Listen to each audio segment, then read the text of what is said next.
Bien, chicos, buenos días con todos. Vamos a empezar la sesión de química del día de hoy. Soy el profesor Pedro Almeida y va a ser un gusto poder estar con ustedes en esta presente sesión. Vamos a ver el tema de enlace químico en el segundo día real. Enlace químico uno que corresponde al enlace iónico. Generalidades, enlace iónico también. Y en cuanto a enlace químico 2 que vendría a ser enlace covalente. Existe en las diversas universidades nacionales, sea San Marcos, sea Andrea de la Molina, sea la UNI y sea Villarreal, que son las más demandadas aquí en Lima. Recuerden lo siguiente, que los enlaces van a ser tres: el enlace iónico, el enlace covalente y el enlace metálico. Ahora bien, Villarreal nos solicita los dos primeros, enlace iónico y enlace covalente. Entonces vamos a ver los objetivos. Ustedes al término de la sesión van a ser capaces de comprender cómo y por qué se unen los átomos. Ustedes ya saben que en la tabla periódica existen ¿cuántos elementos? 118. 118 elementos que ustedes deben recordar, que cuando estos se unen forman los compuestos químicos, que pueden ser una infinidad. Cuando se unen los átomos, se forman los compuestos. Cuando se unen, entonces, cuando se forman esos compuestos, involucra la formación de un enlace químico, algo que los una, el enlace. Vamos a conocer qué factores determinan un enlace. Vamos a entender qué es el enlace iónico para así poder establecer la estructura de estas sustancias partiendo de su forma. Y explicar las propiedades físicas y químicas de las sustancias iónicas, deducidas a partir de las características de su enlace. En un examen de admisión a nosotros nos van a preguntar cuál es la característica del enlace iónico, cómo yo puedo reconocer a simple vista un enlace iónico. Marca usted la alternativa donde usted aprecie un compuesto iónico. Entonces, ¿cómo saber si es un compuesto iónico o si es un compuesto covalente? ¿Qué diferencias hay? Vamos a verlo entonces el día de hoy. Introducción y concepto.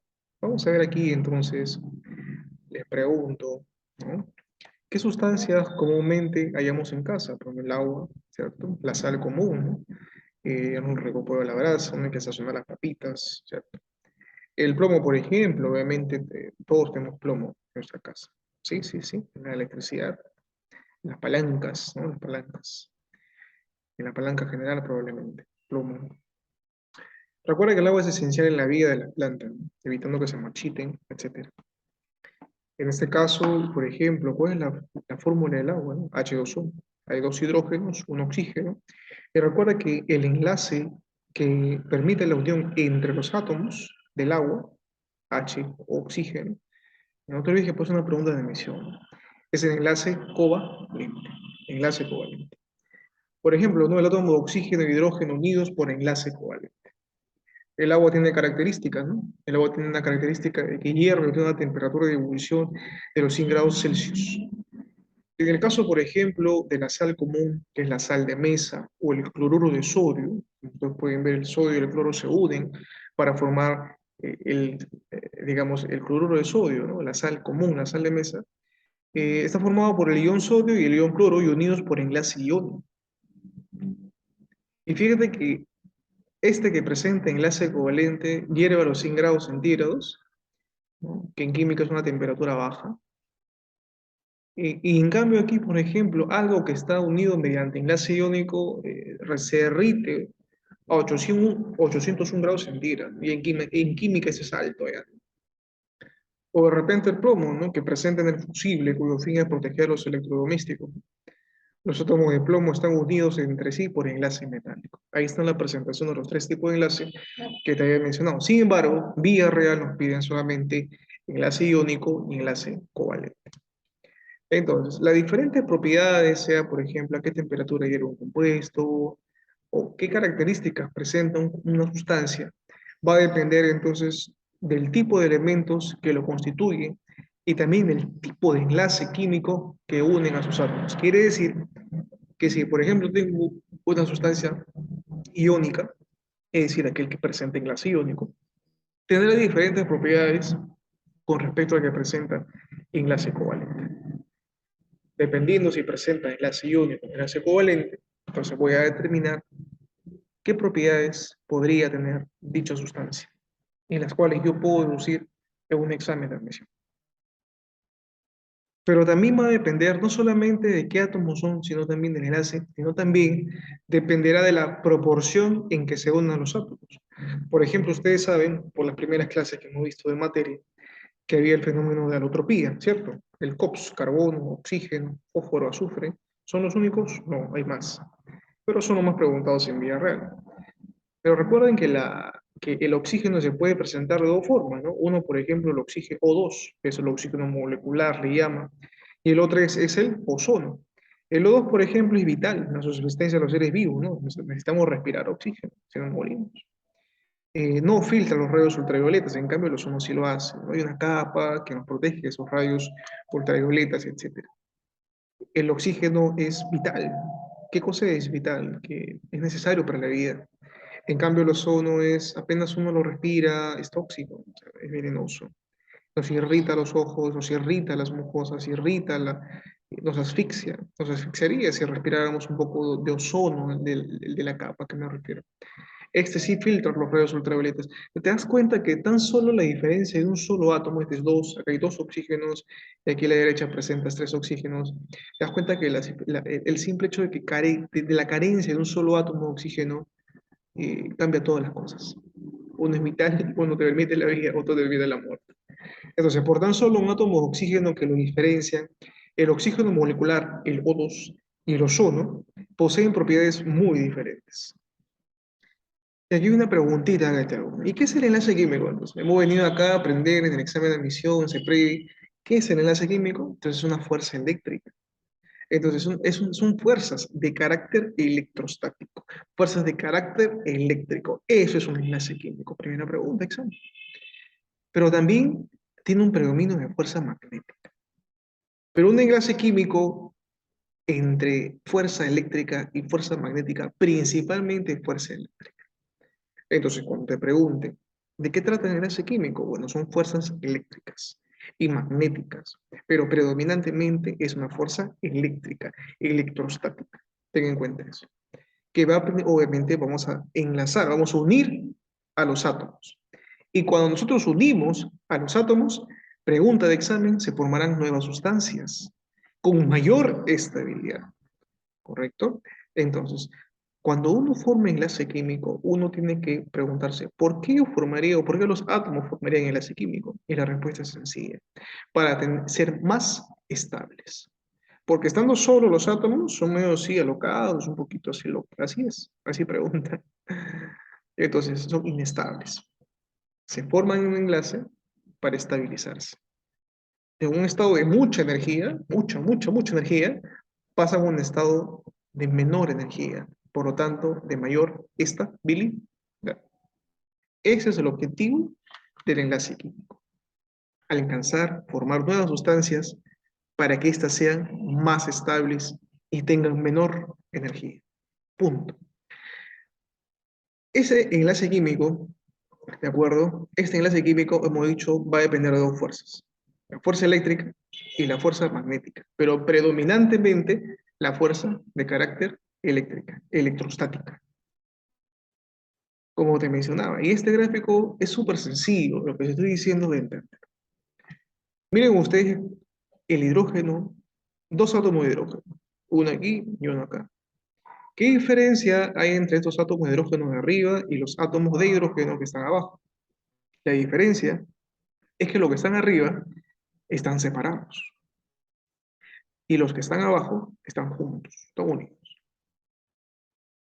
¿Qué sucede cuando los átomos están separados? Es decir, de ahora en adelante le diremos átomos libres.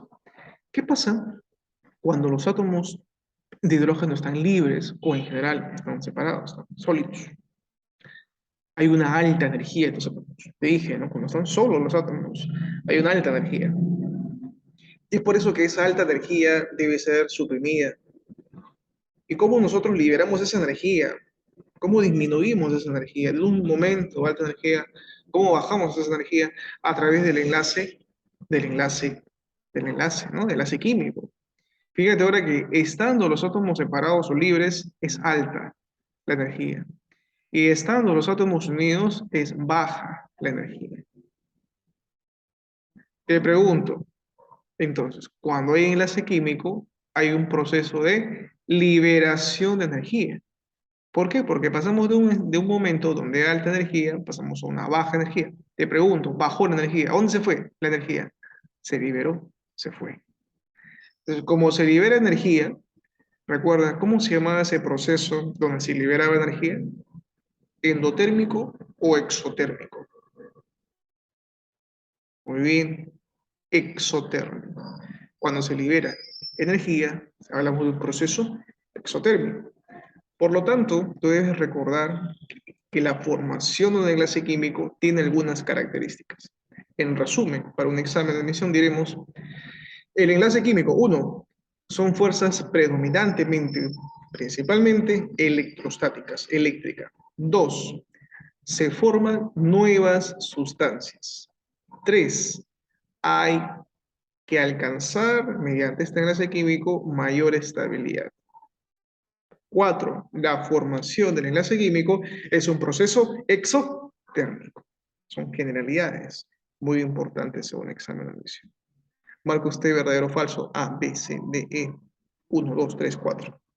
1, 2, 2, 3, 1, 4. ¿Entiendes? Hay que saber cuáles son verdaderas y cuáles son falsas. Fíjate, cuando los átomos están juntos, ahora la energía es baja. Lógicamente, si la energía ahora que es baja, mayor será la estabilidad. Somos más estables. En cambio, en un inicio, cuando la energía era alta, lógicamente era alta porque los átomos estaban libres, estaban separados. Lógicamente la estabilidad era menor. Había menor estabilidad o su equivalente, es decir, eran más inestables. Podemos concluir entonces que los átomos se mantienen unidos por la fuerza eléctrica de atracción de los núcleos sobre los electrones que se comparten. La formación de enlace químico involucra la liberación de energía. Por lo tanto, es un proceso exotérmico, originando así que la energía de la molécula de hidrógeno sea menor, lógico. La energía de la molécula del hidrógeno, es decir, cuando están juntos, va a ser menor. Y por lo tanto, subrayado será más estable. Bueno, vamos a ver el tercer punto, que dice factores involucrados en un enlace químico. Como usted puede apreciar acá, usted ve aquí energía de enlace. Ya hemos dicho que en la formación del enlace químico hay una energía que se libera. Pero recuerde usted lo siguiente, que esa energía liberada durante el proceso de unión de los átomos se denomina energía de enlace. Ejemplo, yo tengo aquí, hay que simbolizar el gráfico que está acá, lo vamos a simbolizar en una ecuación química. Por ejemplo, yo tenía acá los hidrógenos separados, H más H, están separados.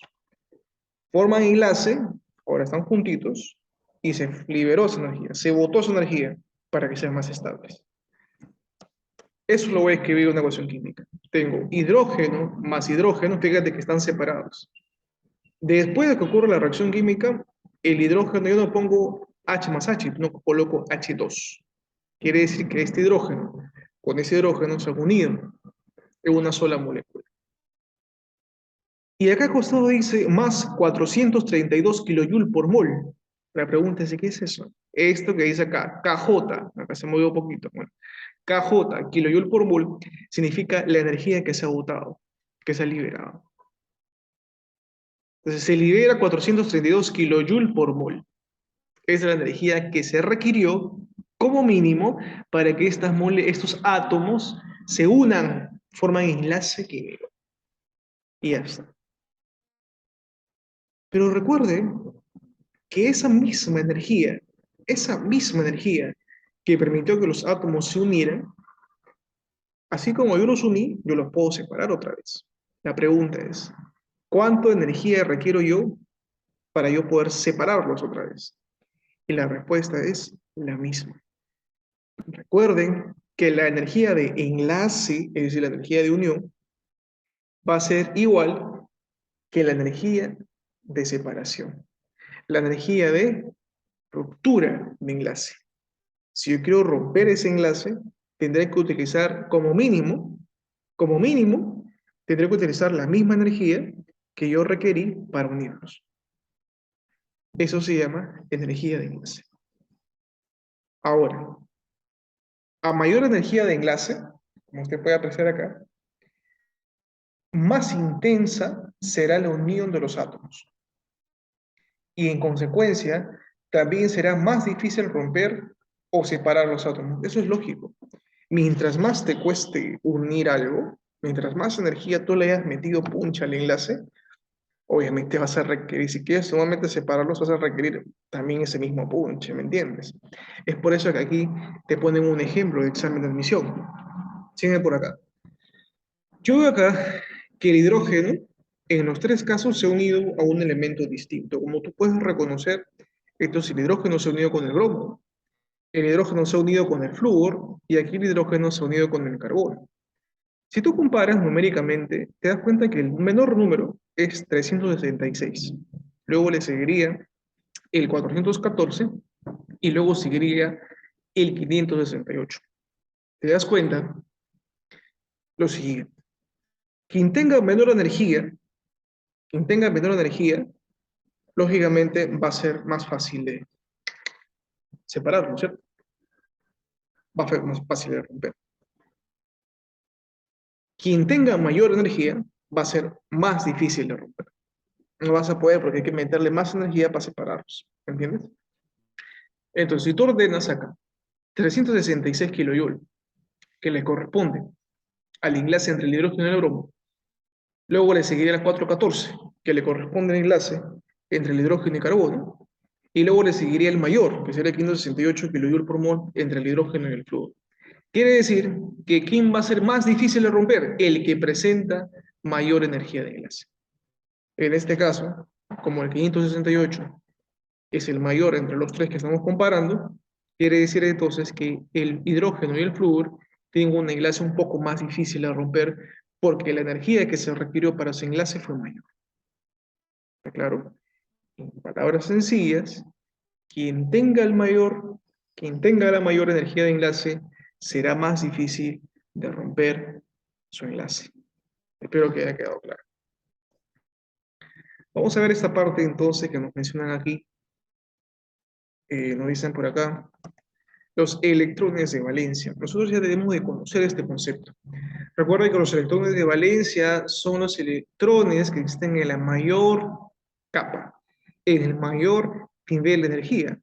Por ejemplo, si usted acá configura, usted ya a estas alturas debe saber configurar. Si usted configura el aluminio, cuyo número atómico, cuyo número de protones, cuyo número de electrones, cuya carga nuclear, mire cuántos sinónimos para este número que está acá, para el 13. Si usted configura 13, 1s2, 2s2, 2p6, 3s2, 3p1. Usted se da cuenta que ya ha juntado los 13. 2 más 2, 4, más 6, 10, más 2, 12, más este 1 sería 3. Te pregunto, ¿cuál es el mayor nivel que hay acá? El 3. Recuerda que el 3 aquí es el numerito. ¿Por qué el mayor nivel? Porque es el número más grande, ¿no? Entre 1, entre este 2 y este 3, los niveles más grandes son el mayor, tercer nivel. Entonces, ¿qué hago ahora? ¿Qué son los electrones de valencia? Los electrones de valencia son aquellos electrones, ¿de acuerdo?, que voy a contabilizar en ese mayor nivel. Como este tercer nivel tiene un 2 aquí, pues considero sus 2.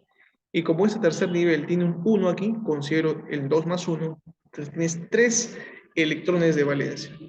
He contabilizado en todos los mayores niveles, he contabilizado cuántos electrones hay.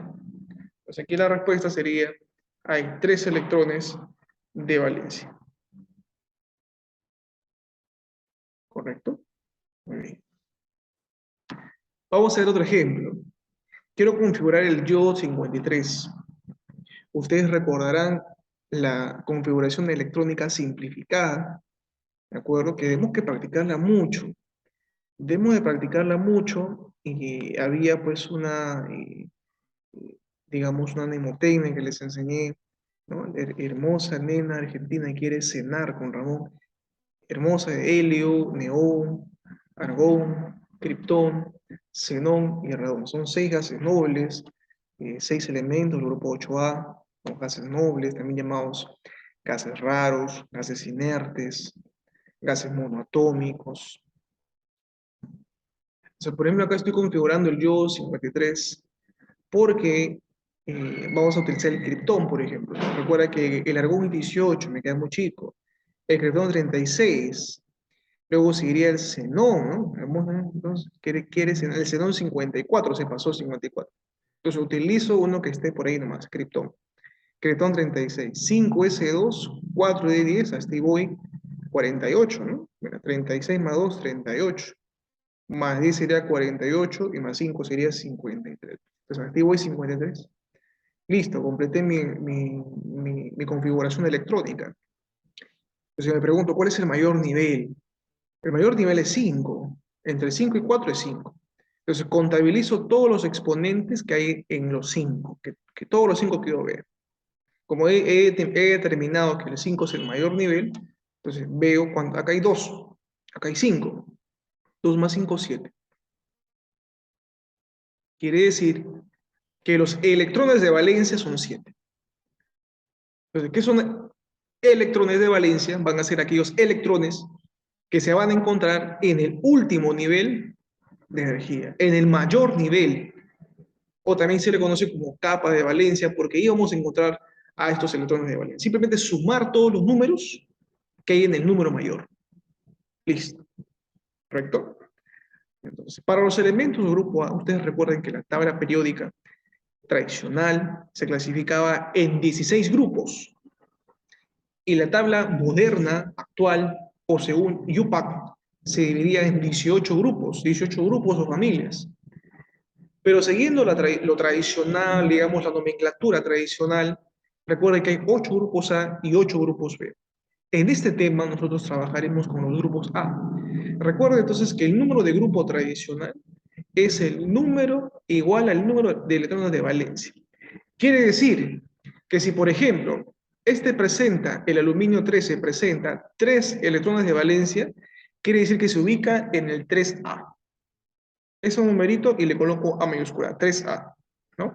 Si, por ejemplo, este presenta 7 electrones de valencia, quiere decir que está en el grupo 7A de la tabla periódica.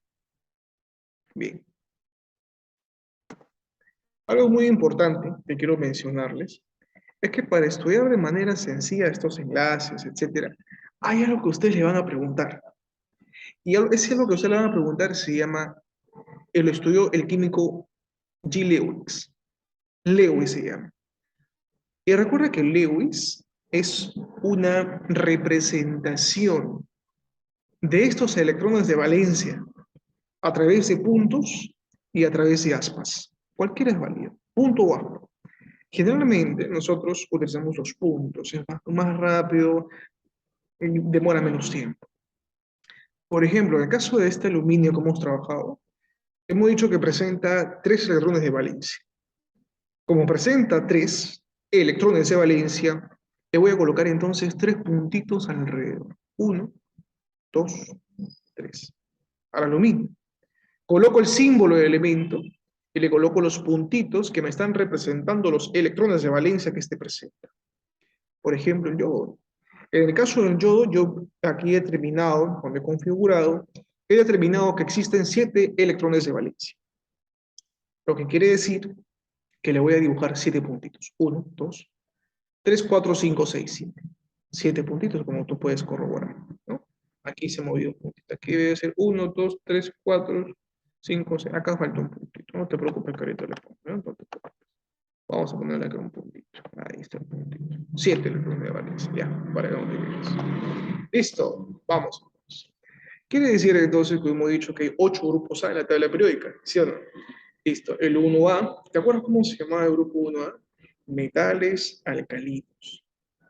El grupo 2A se llama metales alcalinos ternos. Ejemplo, del 1A, litio, sodio, potasio, los más conocidos. Aparte está rubidio, cesio, francio, pero esos tres son menos preguntados. Los más preguntados que tienes que saberlo de memoria: litio, sodio, potasio. Ya si quieres ingresar en el primer puesto, rubidio, cesio y francio. El cesio, no te olvides eso. Todo cesio. El 2A, metales alcalinos térreos. Berilio, magnesio, calcio, estroncio, bario y radio. Como estoy en el 1A, metales alcalinos, le pongo un puntito. Puntito. Si estoy en el 2A, le coloco dos puntitos. Si estoy en el 3A, tres puntitos. 1, 2, 3. Aquí le vas a poner tres puntitos: al boro, al aluminio, al galio, indio, talio. Boro, aluminio, galio son los más preguntados. Boro, aluminio, los más preguntados. Los dos más preguntados el 3A, boro, aluminio. El 4A, carbonoides o carbonoides, se llaman así, carbonoides. Recuerda, los carbonoides se le llama así porque lo encabeza el carbono. Y como saben, en el 4 se le coloca cuatro puntitos. Al carbono, por ejemplo, le colocaré cuatro puntitos. Al silicio también le colocaré cuatro puntitos. El germanio, por ejemplo. Así, el estaño, el plomo. Simplemente todo lo que está en el 4A, así como tú configurabas. Cuando tú configuras y te sale ya sabes cómo calcular los electrones de valencia, te sale 4, le colocas cuatro puntitos. El 5A, el grupo de los nitrogenoides, porque lo encabeza el nitrógeno. El nitrógeno, el fósforo, el arsénico, por ejemplo, AS. 5 puntitos. 1, 2, 3, 4, 5. El grupo 6A, los calcógenos o anfígenos. Los calcógenos o anfígenos, esos dos nombres tienes que manejarlos. Recuerda que se le colocan 6 puntitos. 1, 2, 3, 4, 5, 6. En el caso del cloro, recuerda que el cloro se le llama también el grupo de los halógenos. El grupo de los halógenos, que significa formadores de sales. Si bien es cierto, este tema ya pasó, el tema de la tabla periódica, hay que ir recordando y reforzando. Recuerda que el grupo de el 7A, que son los halógenos, son el único grupo de la tabla periódica, el único grupo, familia, que presenta a elementos en los tres estados de agregación de la materia. O sea, tú vas a encontrar elementos en estado sólido, vas a encontrar elementos en estado líquido y en estado gaseoso. O sea, en los tres estados de la agregación de la materia. Eso no hay duda, no hay pierde. Es el único grupo, ¿no? Interesante. Eso me pregunta alguna vez del Centro Preuniversitario de la misma Villarreal, CEPREVI. El grupo 8A, no te olvides, es el grupo de los gases nobles, que también se les llama gases inertes, gases raros, gases monoatómicos, etc. Recuerda que al estar en el grupo 8A, pues se le colocará 8 puntitos, porque recuerda que esos puntitos son o representan a los electrones de valencia. Recuerda que esta notación se le llama notación Lewis, en honor a G. Lewis. Recuerden entonces algo muy importante, ojo, los elementos de transición, que recuerden que son los elementos del grupo P, presentan sus electrones de valencia en el último nivel y el penúltimo nivel. Generalmente, cuando ustedes vean que un átomo, una configuración electrónica, ustedes van a configurarlo. Es difícil esto. Ustedes van a configurar y ustedes van a ver que algo acaba en D, por ejemplo. Entonces, necesariamente si algo acaba en D antes del D, vas a ver siempre vas a ver un S. O sea, no hay duda. Entonces, si yo quiero determinar los electrones de valencia, y eso también me va a servir para tabla periódica, ya lo hemos visto, simplemente sumo el exponente de S y le sumo el exponente de D. O sea, ¿cómo se calcularían los electrones de valencia para algo que termine en D? Sumo alfa más beta, es decir, los electrones que hay en S más los electrones que hay en D, en el subnivel D, alfa más beta. ¿Ya? Ten en cuenta eso. Muy bien. Continuando entonces con la sesión, vamos a ver ahora lo que es la regla del octeto. La regla del octeto, en 1916, Gilbert en Lewis, no hemos hablado de Lewis, de Gilbert, Lewis, plantea que los átomos de los elementos representativos, recuerda que todo lo que está en el grupo A se le llaman elementos representativos. al unirse o enlazarse, adquieren una mayor estabilidad. Hemos dicho eso, ¿no? Nosotros hemos dicho que los elementos necesitan unirse para que pasen a ser más estables al inicio. ¿Y cómo logran conseguir esta estabilidad? Deben de alcanzar la configuración electrónica del gas noble más cercano a él.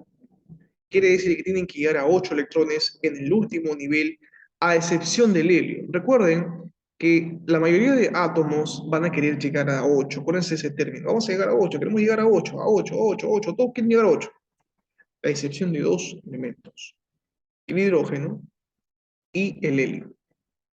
Recuerden que todo este asunto que quiero llegar al 8, al 8, al 8, al 8, vamos a hablar de octeto, octeto, octeto, octeto. Te preguntaré, ¿cumple la regla del octeto? ¿Llegó a 8? Te voy a preguntar. Sí, vas a decir. No, llegó. Sí, sí, llegó. Perfecto. Por ejemplo, chicos, tiene 6 puntitos. ¿Cuánto le falta para 8? Profe, le falta 2. Chicos, tiene 5 puntitos. ¿Cuánto le falta para 8? Falta 3. Entonces, con esos 3 que le falta, ¿cumple la regla del octeto? Sí, profe, porque ya 5 más 3 llegó a 8. Cumple el octeto, diremos. Entonces, ¿qué significa cumplir el octeto? Llegar a 8. En las clases vamos a matarnos haciendo regla de octeto. ¿Llegó a 8? Sí, profe, ya llegó. No lo toques. Siguiente. Este elemento, ¿llegó a 8? Sí, profe, ya. Y te voy a preguntar, chicos, ¿el hidrógeno llega a 8? Tú vas a decir, no vas a decir. El hidrógeno nunca llega a 8. Eso ya no se llama regla del octeto, se llama regla del dueto. ¿Por qué? Porque el hidrógeno y el helio son las únicas dos excepciones. ¿Por qué? Porque ellos no llegan a 8, van a llegar solamente a 2. Es lo máximo que pueden llegar. Después el resto llegará a 8. ¿Correcto? Entonces, tengan en cuenta eso. Miren ustedes acá, por ejemplo, el ácido clorhídrico, ¿no? HCl simplemente, ¿no? Vamos a analizar. El hidrógeno siempre se le colocará un puntito. Ahí está el puntito.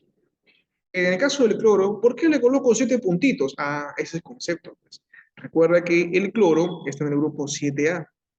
El flúor, el cloro, el bromo y el yodo van a tener siempre 7 puntitos.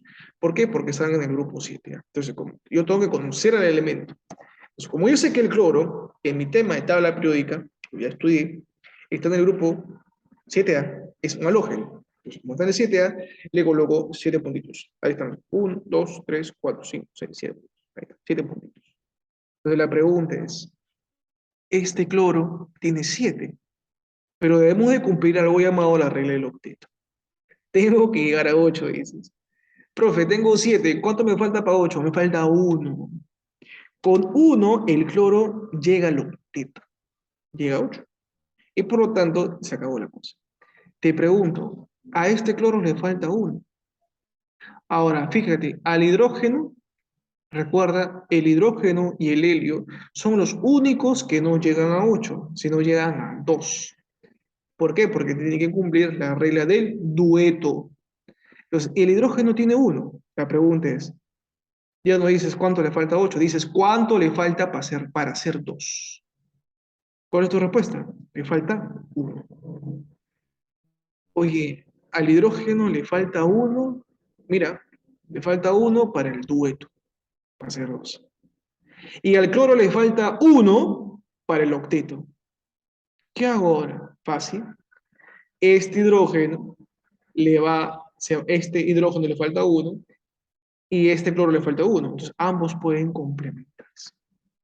Si ellos forman enlace químico, este 1 del hidrógeno se lo da al cloro. Y esto 1 que está acá, el que estoy señalando, se lo da al hidrógeno. Y miren ustedes. Ahora el hidrógeno tiene 1, 2. Estos que están acá son del hidrógeno. Cumplir el dueto. Ahora fíjate acá, el cloro tiene 1, 2, 3, 4, 5, 6, 7 y 8 con el que le está dando el hidrógeno. Cumplir el octeto. Por lo tanto, ambos átomos ahora son estables. ¿Me entendiste? Espero que sí. Listo. Entonces, cada átomo aporta un poquito. Vamos a ver por este ejemplo que está acá a tu derecha.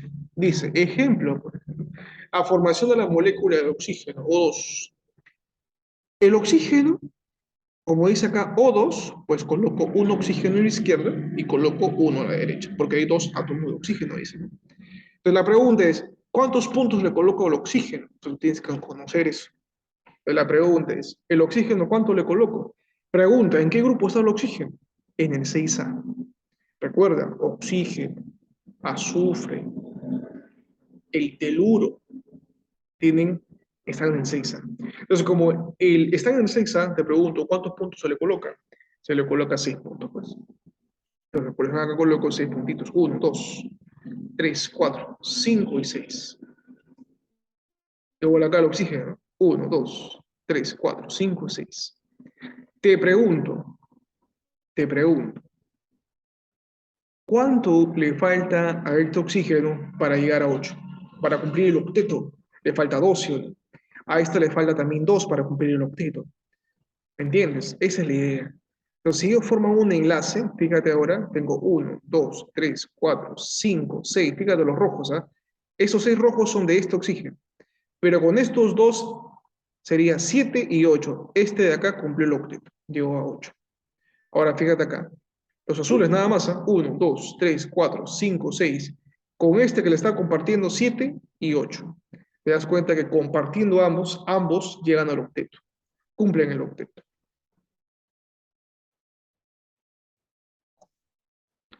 Otro concepto, eso es una previa por si acaso. Es una previa para que ustedes puedan entenderlo más adelante. Muy bien. Ahora la pregunta sería, vamos a ver qué cosa es la electronegatividad. Es una previa, te vuelvo a repetir, es una previa nada más. La electronegatividad es una fuerza relativa que tiene los átomos de los elementos para atraer electrones al formar un enlace químico. Repito, entonces, es la fuerza relativa que tienen los átomos de los elementos para atraer electrones al formar un enlace químico. ¿Correcto? Recuerda entonces, por ejemplo, acá, fíjate que el hidrógeno está atrayendo a este electrón que le falta. El cloro también está atrayendo a este electrón del hidrógeno que le está faltando. Entonces, esa fuerza relativa que tiene cada átomo para atraer electrones, porque sabes que voy a atraer, es como que jalar electrones, ¿no? Porque lo necesito, ¿no? Entonces, esa fuerza para atraer, y al atraer, pues yo estoy formando un enlace, ¿no? Se llama electronegatividad. Entonces, memoriza o recuerda bien este concepto. Ustedes deben de recordar que la electronegatividad, pues, variaba, ¿no? En la tabla periódica. Recuerdan que en esta parte que ustedes ven acá, todo en azul estaban los metales, ¿no? Recuerden que el 80% de la tabla periódica son metales, están en mayor cantidad, pues, los metales, ¿no? Todos. Recuerda que aquí en rojito, en parte de acá, no sé si lo puedes apreciar, están los no metales que representan el 20%. Más o menos aquí, ¿no? En el límite, por así decir, en la frontera entre todos los metales y en todos los no metales están los semimetales o metaloides, que era mucho, que te invité a recordarlos. Bien, entonces, si ustedes se dan cuenta, la electronegatividad va a variar. ¿Por qué? Porque va a aumentar de izquierda a derecha. Quiere decir que mientras más a la derecha estés, más electronegativo va a ser un elemento. Pero también varía en un grupo, es decir, varía de abajo hacia arriba. Mientras más arriba estés, más electronegativo es un elemento, ¿no? Y por ejemplo, ¿no? Algo chiquito, tengo acá, por ejemplo, acá, vamos a ver acá. Aquí tengo, vamos a suponer, tengo un elemento, se me ocurre un elemento A, vamos a poner por acá, y en el mismo periodo tengo por aquí más o menos un elemento B. Te das cuenta que A y B están en el mismo periodo, o sea, en la misma fila horizontal, ¿no? ¿Cuál de los dos presenta o presentaría mayor electronegatividad? ¿A o B? Muy bien, sería B. ¿Por qué? Porque está más a la derecha. Entre A y B está más a la derecha. B le ganó. Presenta mayor electronegatividad. Ahora vamos a ver lo siguiente. Te voy a colocar encimita de B, te voy a colocar C. Te pregunto, ¿quién presenta mayor electronegatividad? ¿B o C? Compara esos dos. ¿Quién presenta mayor electronegatividad? ¿B o C, mayor? Muy bien. La respuesta sería C. C presenta mayor electronegatividad. ¿Por qué? Porque está más arriba. Fíjate que B y C están en el mismo grupo familiar. Recuerda que las filas, las columnas, las filas verticales, me representan grupos o familias. Hemos dicho que hay 8 grupos, 16 grupos y familias, según la tabla tradicional, clásica, y hay 18 grupos según la IUPAC, la moderna, la actual, la tabla periódica actual, moderna. Entonces, entre B y C, como está más arriba, C presenta mayor electronegatividad. Entonces, hemos quedado en esto. Si tú comparas A con B, solamente A y B, solo A y B, B sería mayor electronegatividad y A tendría menor electronegatividad. Porque estamos comparando dos en un mismo periodo. Pero si tú comparas B con C, pues este presenta mayor, C presentaría mayor electronegatividad porque ese se encuentra más arriba que B. Ahora te pregunto, entre los tres, A, B y C, ¿quién presenta mayor electronegatividad? Fácil. La respuesta sería C también. ¿Por qué? Porque comparando los tres, es el que más a la derecha está y más arriba está. ¿Me entendiste? Ahora, en general, todo lo que esté más a la derecha, como puedas expresar, tendrá pues mayor electronegatividad. Y o coincidencia, los elementos que presentan o quienes están más a la derecha, te das cuenta que son los no metales, ¿no? Son los que están más pegados a la derecha. Por lo tanto, diremos que los no metales tienen mayor electronegatividad con respecto a los metales que se encuentran más a la izquierda. Hemos dicho entonces que esta propiedad periódica de la electronegatividad varía de izquierda a derecha. Por lo tanto, quien presente mayor electronegatividad serán los no metales que se encuentran más a la derecha. Recuerden que el concepto de electronegatividad nos será útil en la determinación del tipo de enlace y polaridad de las moléculas. Recuerden entonces algo muy importante. Hubo un químico que se llamó Linus Pauling. Linus Pauling estableció o estudió muchísimo la electronegatividad en la formación del enlace químico. Recuerden que Linus Pauling determinó qué elemento de los 118 que existen, bueno, en ese entonces no existían los 118, pero bueno, hasta hoy en día se cumple, que de todos los elementos, el elemento más con mayor, digamos, valor de electronegatividad es el flúor. Pregunta de examen. Recuerden que el símbolo del flúor es la F. Esa electronegatividad para Linus Pauling tuvo un valor. El valor es de 4. Recuerden entonces, pregunta de examen, en una sola oración te lo diría así. ¿Cuál es el elemento más electronegativo según la escala de Linus Pauling? Respuesta, el flúor, con un valor de 4,0 o simplemente 4. Y la pregunta contraria sería, y según esta misma escala, la de Linus Pauling, ¿cuáles son los elementos con menor electronegatividad? Comparando todo. La respuesta sería, hay un empate. Un empate entre quiénes? Entre el cesio y el francio, con un valor de 0,9. Muy bien, chicos. Vamos a ver entonces aquí un ejemplo de examen de admisión. Nos dice lo siguiente.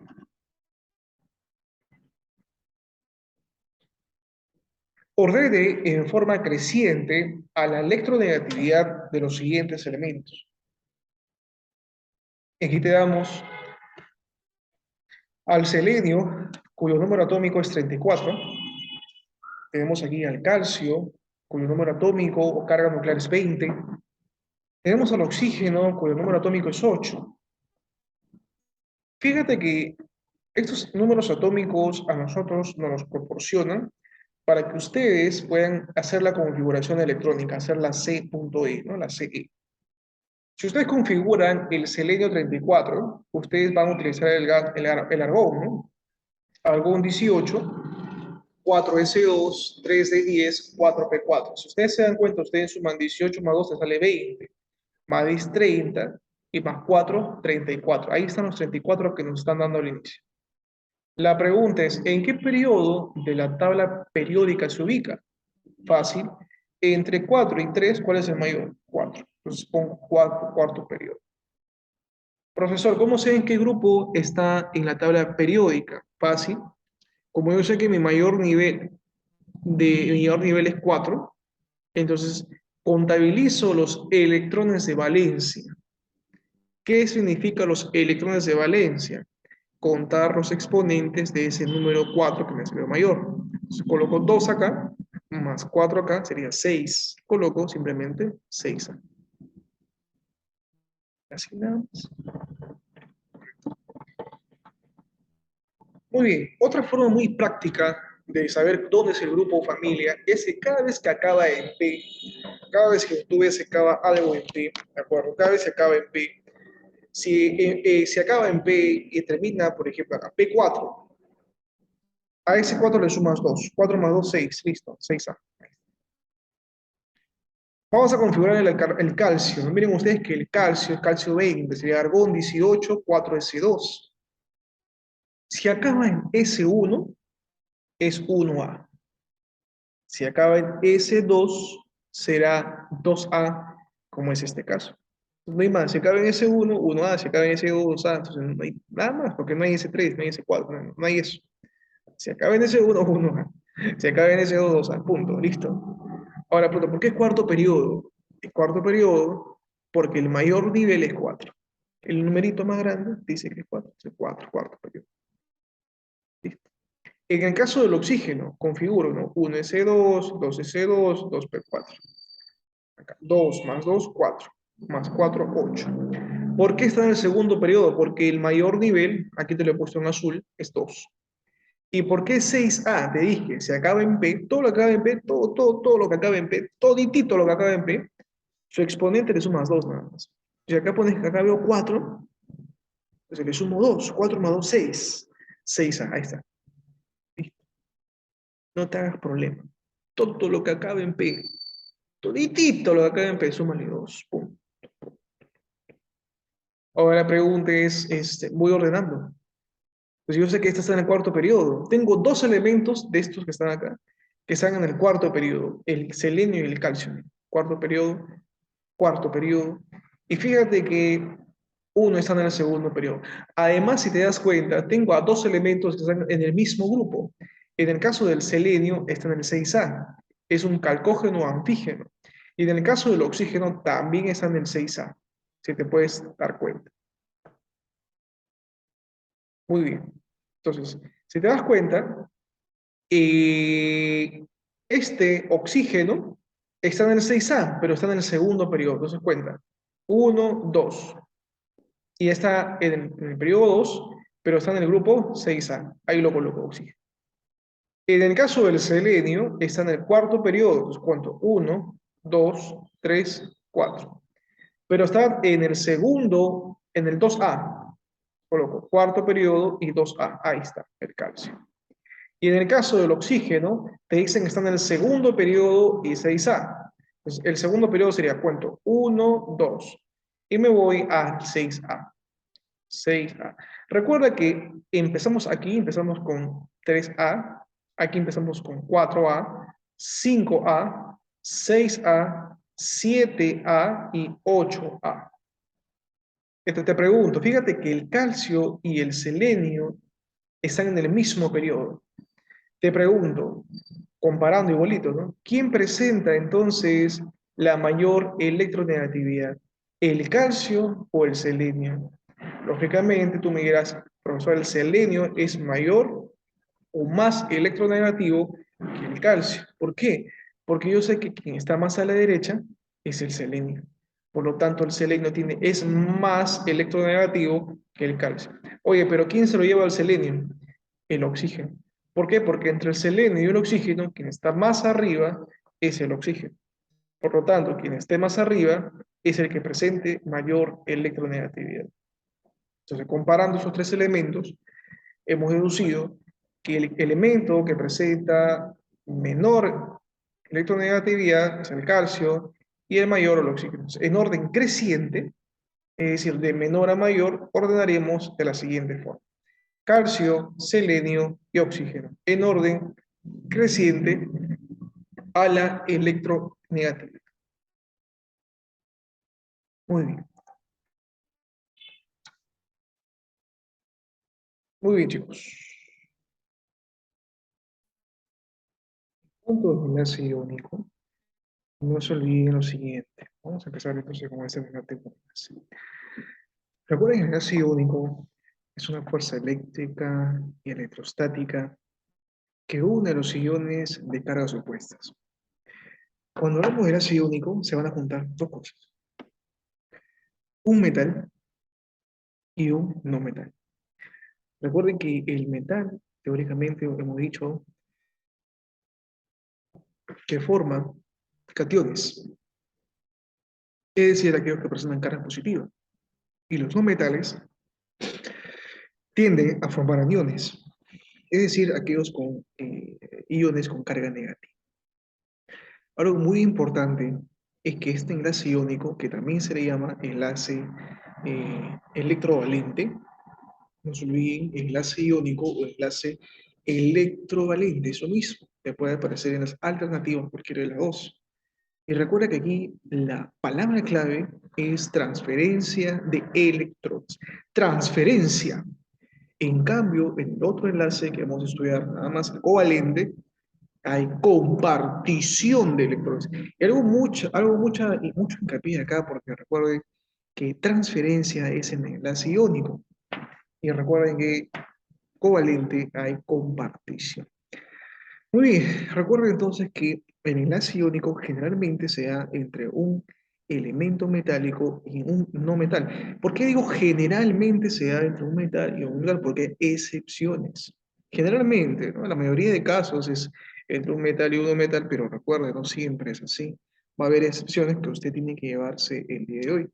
Es más, si usted puede ver su pantalla, bueno, camarita, yo aquí tengo unas fuentes de Previ, ¿cierto? Una pregunta de examen, y me gustaría, en base a estas evidencias, yo pueda decirte cuáles son las excepciones también. Entonces, recuerda usted que generalmente se va entre un metal y un no metal, y recuerden que el elemento metálico va a ser el que presenta baja electronegatividad, y en el caso del no metal, pues presentará una alta electronegatividad. Es por eso que también podemos decir esto, que el enlace iónico se da generalmente entre un elemento de baja electronegatividad hacia un elemento de alta electronegatividad.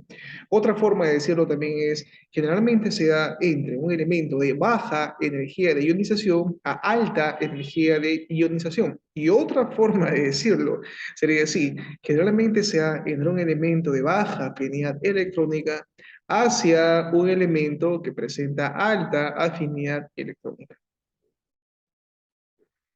Recuerden que el metal presenta baja energía de ionización, baja afinidad electrónica y baja electronegatividad, y en cambio un no metal presenta alta energía de ionización, alta afinidad electrónica y alta electronegatividad. Recuerde que el metal es el que pierde electrones de valencia, y por lo tanto el que pierde electrones es el que se oxida. En cambio, el no metal gana electrones, y quien gana electrones, recuerden que recibe el proceso de reducción. No se olviden también algo muy importante. Aquí hay muchas preguntas de examen hasta ahora. Recuerden, el enlace iónico es una fuerza eléctrica o electrostática que une a iones de cargas opuestas. Es decir, al catión que tiene carga positiva, esta fuerza eléctrica lo une a un ion de carga negativa, que es el anión. Recuerda que generalmente, no siempre es así, pero generalmente, o la mayoría de veces, se da entre un metal y un no metal. No se olvide que hay transferencia de electrones. Recuerde que el metal se oxida y el no metal se reduce. Recuerda algo también muy importante, que en 1888 el alemán Walter Kossel plantea la teoría del enlace iónico, o también denominado enlace electrovalente. Hemos dicho que es lo mismo. Para que se dé la transferencia de electrones, recuerda que aquí estamos hablando de transferencia, y así la formación de iones, debe presentarse una gran diferencia de electronegatividades. Miren ustedes, aquí hay un triangulito, hay una EN, significa, digamos, variación, ¿no?, de la electronegatividad, diferencia, variación de las electronegatividades. Recuerda que generalmente en compuestos binarios se cumple que la diferencia de electronegatividad debe ser mayor que o igual que 1.7. Es importante ese número que ustedes tengan en cuenta en vida real. Como repito, ojo, esta condición no determina en forma absoluta el enlace iónico, solo es algo referencial. Por ejemplo, si yo te digo que un elemento tiene 3 de electronegatividad y otro elemento presenta 1 de electronegatividad, si tú restas 3 menos 1 te sale 2. Te pregunto, ¿esa resta, ese 2 que te salió, es mayor que 1.7? Sí. Entonces dices, el enlace es iónico. ¿Listo? Electrovalente. Te pregunto, si tienes una resta, por ejemplo, un átomo presenta electronegatividad de 4 y otro presenta electronegatividad de 2.5. Si tú restas 4 menos 2.5, eso te sale 1.5 te sale. Te pregunto, ¿sería iónico? ¿Sería electrovalente? No, sí o no, porque 1.5 es menor que 1.7. No es ni 1.7 y tampoco es mayor, es menor que 1.7. Por lo tanto, entonces no es iónico. ¿Se cumple sí o sí eso? La respuesta es no. Es algo referencial. Pero generalmente se cumple eso. Segunda pregunta de examen de admisión. Solamente te preguntan, ¿no? Te dan las electronegatividades de dos elementos y tú restas y te sale mayor o igual que 1.7. Te sale 1.7 o te sale más que 1.7, es electronegativo. Por ejemplo, acá miren chicos, en el caso del cloro, la electronegatividad es 3,0 o 3 simplemente, bueno, quítale el 0, 3. Y la electronegatividad del sodio es 0,9. Si tú restas 3 menos 0.9 te sale 2.1. Te pregunto, ¿2.1 es mayor o igual que 1.7? La respuesta es sí. Y en efecto, si nosotros hacemos la resta, 2.1 es mayor que 1.7. Por lo tanto, estamos frente a un compuesto iónico. ¿Listo? Por ejemplo, acá, miren ustedes acá, el óxido de calcio. Te pregunto, en el caso de la electronegatividad del oxígeno es 3,5.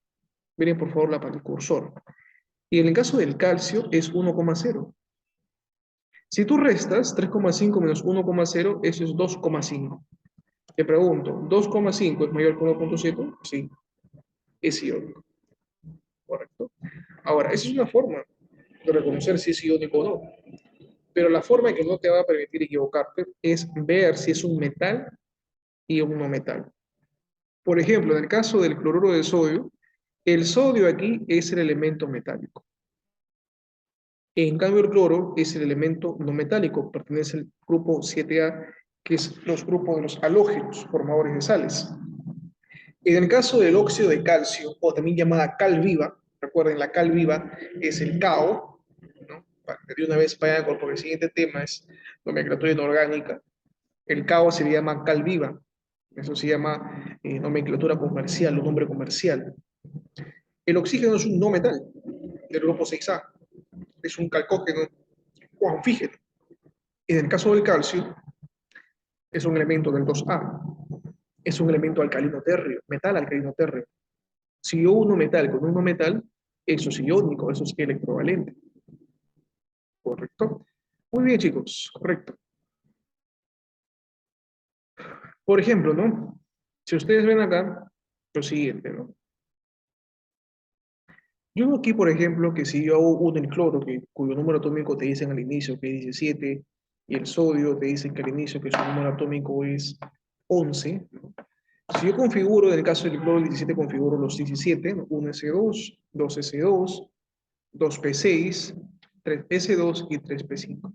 Te das cuenta que todos los exponentes que están en el rojo, si te das cuenta, 2 más 2, 4, más 6, 10, más 2, 12, más 5, 17. Pues está el 17. Pregunto, ¿cuál es el mayor nivel? ¿1, 2 o 3? Dices 3, pues el número más grande que estás viendo. Muy bien. Te pregunto ahora, ¿cuántos puntitos se le coloca al cloro? Tú te preguntas, profe, yo estoy viendo acá 7 puntitos, pero la pregunta es 1, 2, 3, 4, 5, 6, 7. ¿Por qué le colocaste 7 puntitos? Y la respuesta es porque en los mayores niveles, en este tercer nivel, por ejemplo, hay 2 electrones. Y en este otro mayor nivel, que es el 3, hay 5. Entonces yo sumo 2 más este 5, me sale 7. Por eso acá coloco 7 puntitos. Ese es tu Lewis. Muy bien, Tere. Correcto. Igual acá, en el caso del sodio, tú ves acá 1S2, 2S2, 2P6, 3S1. ¿Cuál es tu mayor nivel? ¿1, 2 o 3? 3. ¿Cuánto tienes tú cuántos electrones tienes en el nivel 3? Uno nomás. Por eso que le colocas al sodio un puntito. Recuerda, el sodio es el metal y el cloro es el no metal. ¿Ya? Listo. Y bueno, acá, ¿no? En el caso del oxígeno, si tú te das cuenta, el oxígeno tiene 8 electrones. Configuras 1S2, 2S2, 2P, hasta 4 nada más. ¿Por qué hasta 4? Porque tengo 2 más 2, 4, más 4 sería 8. ¿Cuál es tu mayor nivel, tu último nivel, tu capa? ¿Cuál es tu última capa? ¿Cuál es tu nivel? El 2. Entre el 1 y el 2, el 2. Te pregunto, en este 2, ¿cuántos electrones existen? 2 electrones. En este otro nivel 2, ¿cuántos electrones existen? 4. Sumo 2 aquí y 4 acá, me sale 6. Entonces coloco alrededor, colocaré 6 puntitos. 1, 2, 3, 4, 5 y 6. Ahí están mis 6 puntitos que corresponden al oxígeno. Recuerde que el oxígeno se le colocará 6 puntitos porque está en el grupo 6A. Recuerda, ¿cómo determinas en el que está en el 6A? Porque sume 2 más 4, 6. ¿Por qué al calcio le coloco 2 puntitos? Porque yo sé que mi mayor nivel es 4. Cuando usted hace la configuración, usted llega al nivel 4, que es el mayor, y recuerda entonces que los únicos electrones que están en el nivel 4 es el 2. Colocaré 2 puntitos. Muy bien. Por ejemplo, en este ejercicio que usted ve aquí, dice acá, ¿no? Ejemplo 3. Determinar la cantidad total de electrones transferidos en los compuestos iónicos. Yo veo que el potasio es un metal, el azufre es un no metal, entonces metal más no metal es un compuesto iónico. El calcio es un metal, grupo 2A, metales alcalinos térreos. El nitrógeno es un no metal, es ejemplo de los nitrogenoides, ¿no? Grupo 5A. Entonces, es bien fácil de reconocer lo siguiente. Como yo sé que el potasio, por ejemplo, la pregunta es, ¿cuántos electrones transferidos hay? Dicen, ¿no? Electrones transferidos. Recuerda que el término transferencia ocurre en el enlace iónico, más no en el covalente. ¿De acuerdo? Ten en cuenta eso, por favor. Entonces, ¿qué sucede acá? El potasio, pregunta, ¿en qué grupo está? Es grupo 1A, metal alcalino, al igual que el litio y el sodio. Por lo tanto, si está en el grupo 1A, este 1 que está acá en romano significa que presenta un electrón de valencia. Entonces, yo sé que un solo átomo de potasio va a perder esto que está acá. Si está en el 1A, un electrón de valencia. Pero en la fórmula yo estoy viendo que hay 2 átomos de potasio. Si yo sé que por cada átomo de potasio, como el potasio está en el 1A, entonces un electrón de valencia pierde 1. La pregunta es, por 2 que estoy viendo en la fórmula, ¿cuánto perderá?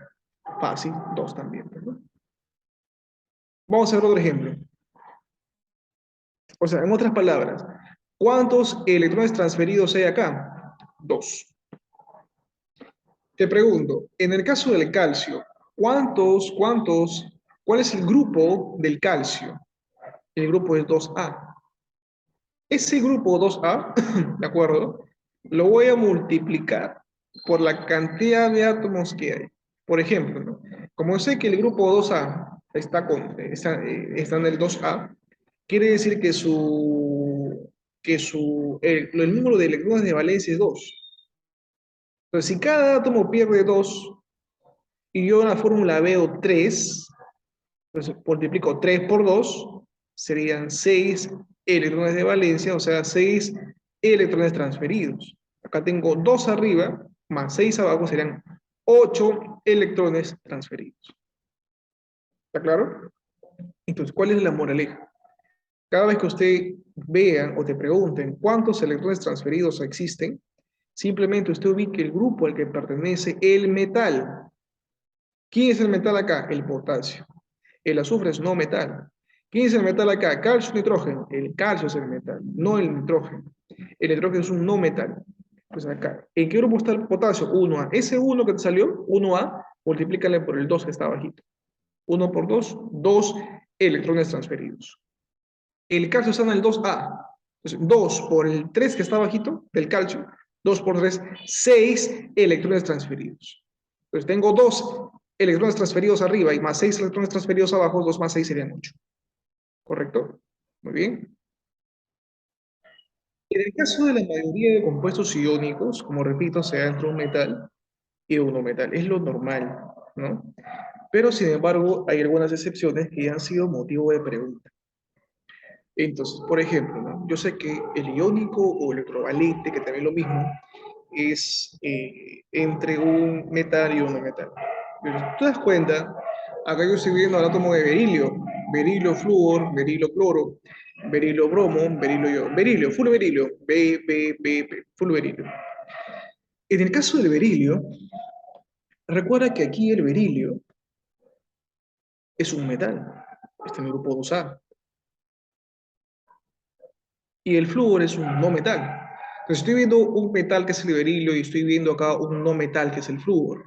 Si uno metal con no metal, lógicamente tú dirás, profesor, es iónico, porque yo sé que el iónico es metal más no metal. Pero aquí ocurre algo importante, que cuando yo veo el berilio, y a pesar de que el berilio es un metal, no es un compuesto iónico.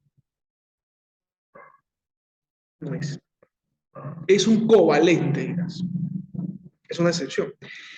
Otro ejemplo de las excepciones es que a pesar de que parecen iónicos, pero no lo son, es el aluminio. El aluminio cuando se junta con el 7A, ojo, el aluminio cuando se junta con el cloro, el aluminio cuando se junta con el bromo, y el aluminio con el iodo 3. Entonces, estos compuestos de acá son 4, si gustas los recuerdas o simplemente te acuerdas del famoso berilio y aluminio. Cuando tú veas que el berilio está junto con estos elementos y el aluminio junto con estos específicamente, porque van a haber algunos casos en que el aluminio se junte con otro, pero sí es iónico, solamente cuando el aluminio se junte con el cloro, se junte con el bromo, se junte con el yodo, no son iónicos, son covalentes. Aparentan ser iónicos, aparentan ser electrovalentes, pero no lo son. En cambio, por ejemplo, yo veo acá el nitrógeno es un no metal. El hidrógeno, ojo, es no metal también, no metal. ¿Ya? El oxígeno, no metal. Profe, veo puros no metales. ¿Qué va a ser iónico eso, profesor? Si yo sé que el iónico es metal y no metal. ¿Sí? Acá veo no metal, no metal. Es recontra no metal todo. Pero la respuesta es sí son compuestos iónicos. Entonces, ¿cuál es el truquito para el examen de admisión? El truquito es el siguiente, el NH4. Cada vez que tú veas NH4, dices que sí es iónico, sí lo es. ¿Correcto? Por ejemplo, NH4OH, NH4 cloro, NH4 NO3, nitrato de amonio, cloruro de amonio, hidróxido de amonio, lo que sea. El NH4 se llama catión amonio, por eso digo hidróxido de amonio, cloruro de amonio, lo que sea que tenga NH4, mi estimado. Si presente NH4, el profesor que mandó esa pregunta tuvo la intención de que tú sepas esto, pues. O sea, no hay otra más, no hay otra explicación más. Tienes que saber ese concepto. Entonces, el que sabe dirá, pues, este es iónico. El que sabe de la fórmula del berilio y el aluminio, dirá, esto no. Si tiene berilio y tiene aluminio, esto no es iónico. Pero si presenta NH4, esto sí es iónico. Son las S-iones. ¿Correcto? Para finalizar esta primera parte, vamos a terminar con los compuestos, las propiedades de los compuestos iónicos. Recuerden que los compuestos iónicos en condiciones ambientales, es decir, a 25 grados Celsius y a nivel del mar, cuando usted vea temperatura ambiental, metas en su cabeza que para que sea temperatura ambiental en química, en la UNI, en San Marcos, en nuestra vida real, recuerde que temperatura ambiental es 25 grados centígrados y estamos a nivel del mar. Recuerda que los compuestos iónicos o electrovalentes son sólidos a temperatura ambiente. Ejemplo, el cloruro de sodio, la sal de mesa, o también para los geógrafos salita. El yeso, que es el sulfato de calcio dihidratado. Recuerden que esto lo veremos en las siguientes clases, cómo hacer nomenclatura inorgánica. Recuerden que el sulfato de calcio dihidratado, ¿por qué dihidratado? Porque presenta dos moléculas de hidrógeno. Es conocido como yeso. El yeso es sólido, es un compuesto iónico. ¿Quién es el metal acá, profe? El calcio. ¿Quiénes son los no metales? El azufre y el oxígeno. Bacán, profe. Metal y no metal, azul y rojo, es iónico. Profe, acá, ¿quién es el metal? El azul, sodio. ¿Quién es el no metal, profe? Cloro. Ah, ya, profe, metal, no metal, iónico. Entonces, generalmente los compuestos iónicos, todos los compuestos iónicos generalmente son sólidos. Forman redes cristalinas. Siguiente, C, son frágiles, quebradizos. Sin embargo, presentan alta dureza. ¿Ya? Quiere decir frágiles quebradizos que se rompen fácilmente, pero presentan alta dureza. Profe, ¿cómo que si se rompen son muy duros? ¿Cómo es eso? Lo que pasa es que el concepto en química de dureza es distinto. Como tú recordarás, en las primeras clases dijimos o mencionamos que la dureza es la resistencia a ser rayado por otro compuesto. Ten en cuenta eso. Entonces, vamos a hacer características. A nivel ambiental es sólido, forman redes cristalinas, son frágiles quebradizos, pero tienen alta dureza. Recuerda que son solubles o se disuelven en solventes polares. Recuerda, el solvente polar es el agua. No te vayas a olvidar, por favor, no te olvides de eso. Son solubles, que se pueden mezclar con agua, alcohol etílico, etc. Recuerda que la mínima unidad se le conoce como unidad fórmula.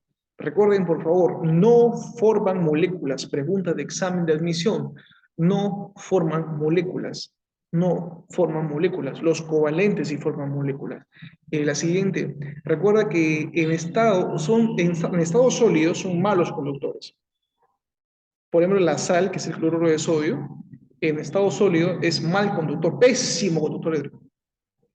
Pero cuando tú disuelves la sal en agua, cuando tú la fundes o lo derrites, son excelentes conductores eléctricos. Quiere decir que para que un compuesto iónico sea un buen conductor eléctrico, primero tienes que disolverlo en agua o bien derretirlo. Pero estando sólido, ¿correcto? Presentan elevada temperatura de fusión. Recuerden, hay que llegar a altos niveles de temperatura para que se derritan los compuestos. Muy bien, chicos, esta es una primera parte con respecto a compuestos iónicos. Ahora volveremos con compuestos covalentes.